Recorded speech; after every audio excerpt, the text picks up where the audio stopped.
Let go of fixed plans and concepts, and the world will govern itself. The more prohibitions you have, the less virtuous people will be. The more weapons you have, the less secure people will be.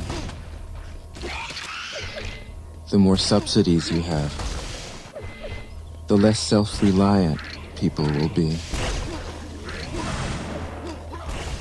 Therefore, the Master says, I let go of the law, and people become honest.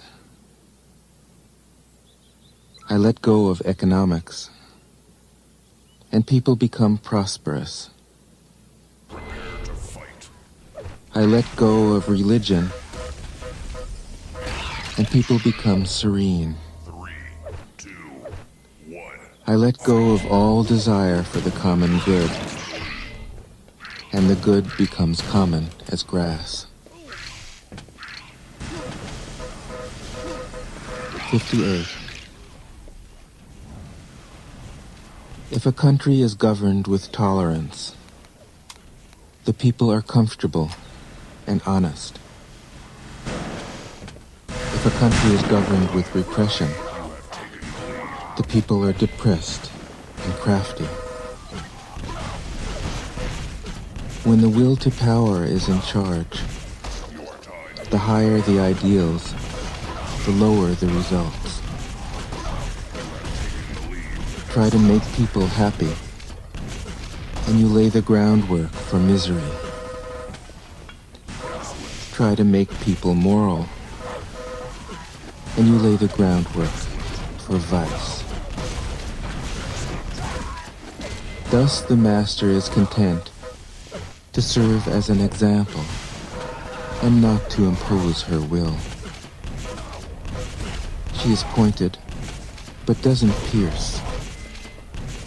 Straightforward, but supple. Radiant, but easy on the eyes. 59. For governing a country well, there is nothing better than moderation. The mark of a moderate man is freedom from his own ideas. Tolerant like the sky, all-pervading like sunlight, firm like a mountain, supple like a tree in the wind. He has no destination in view, and makes use of anything life happens to bring his way. Nothing is impossible for him.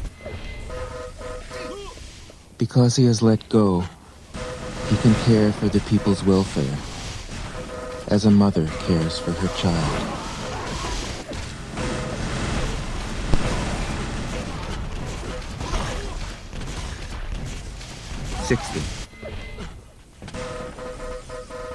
Governing a large country is like frying a small fish. You spoil it with too much poking. Center your country in the Tao, and evil will have no power. Not that it isn't there, but you'll be able to step out of its way. Give evil nothing to oppose,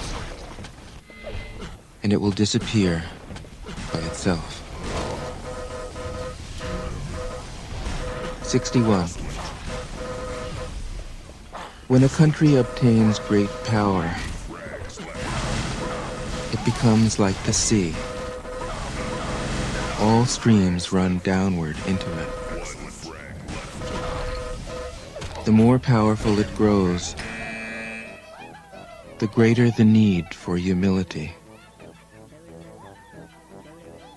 Humility means trusting the Tao, thus never needing to be defensive. A great nation is like a great man. When he makes a mistake, he realizes it. Having realized it, he admits it. Having admitted it, he corrects it. He considers those who point out his faults as his most benevolent teachers. He thinks of his enemy as the shadow that he himself casts. If a nation is centered in the Tao, if it nourishes its own people and doesn't meddle in the affairs of others, it will be a light to all nations in the world. 62.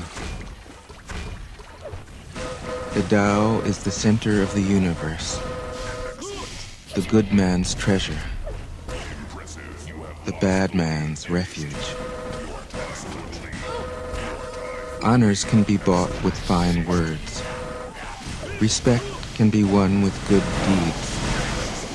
But the Tao is beyond all value, and no one can achieve it. Thus, when a new leader is chosen, don't offer to help him with your wealth or your expertise. Offer instead to teach him about the Tao. Why did the ancient masters esteem the Tao? Because being one with the Tao, when you seek, you find. And when you make a mistake, you are forgiven. That is why everybody loves it. 63. Act without doing. Work without effort. Think of the small as large, and the few as many. Confront the difficult while it is still easy. Accomplish the great task by a series of small acts.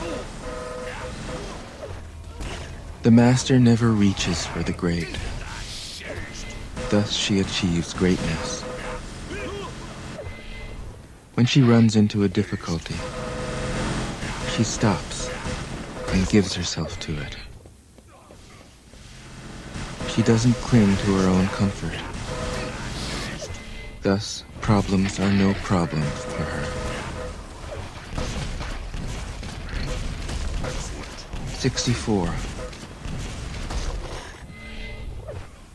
What is rooted is easy to nourish. What is recent is easy to correct. What is brittle is easy to break. What is small is easy to scatter. Prevent trouble before it arises. Put things in order before they exist. The giant pine tree grows from a tiny sprout. The journey of 1,000 miles starts from beneath your feet. Rushing into action, you fail. Trying to grasp things, you lose them.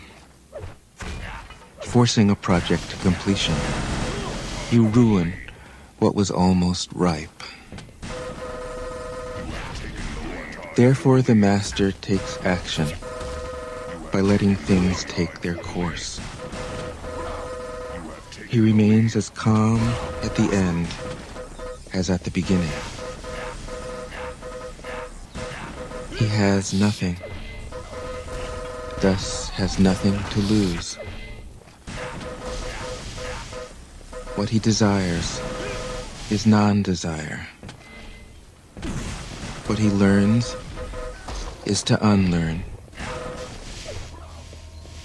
He simply reminds people of who they have always been. He cares about nothing but the Tao. Thus, he can care for all things. 65. The ancient masters didn't try to educate the people, but kindly taught them to not know. When they think that they know the answers, people are difficult to guide. When they know that they don't know, people can find their own way. If you want to learn how to govern, avoid being clever or rich. The simplest pattern is the clearest. Content with an ordinary life, you can show all people the way back to their own true nature. Excellent. 66. All streams flow to the sea because it is lower than they are.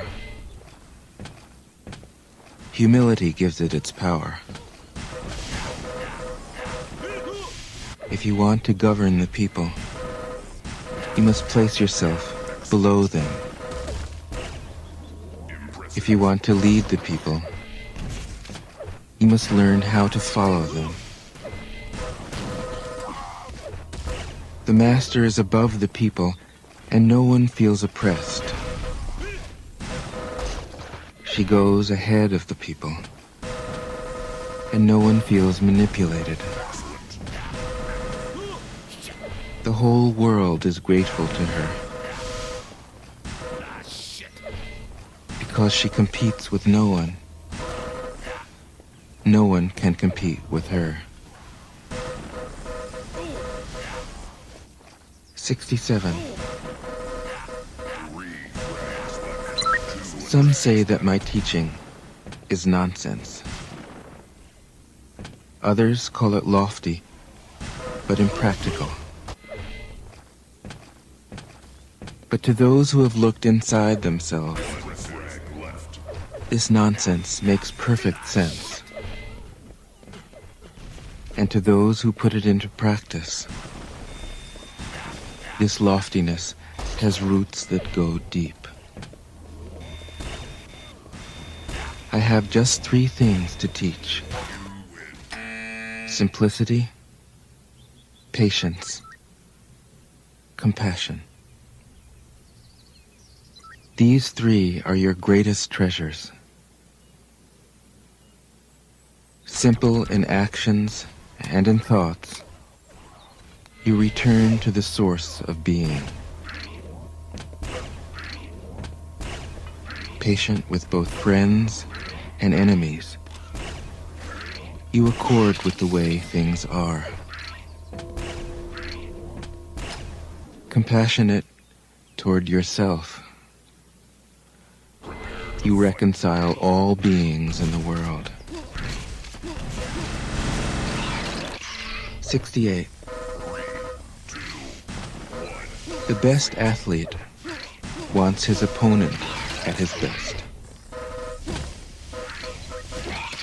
The best general enters the mind of his enemy.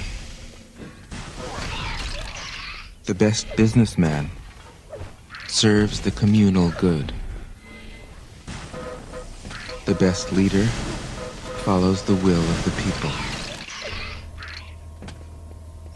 All of them embody the virtue of non-competition.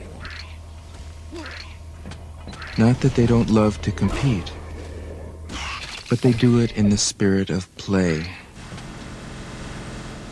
In this, they are like children, and in harmony with the Tao. 69. The generals have a saying: rather than make the first move, it is better to wait and see. Rather than advance an inch, it is better to retreat a yard.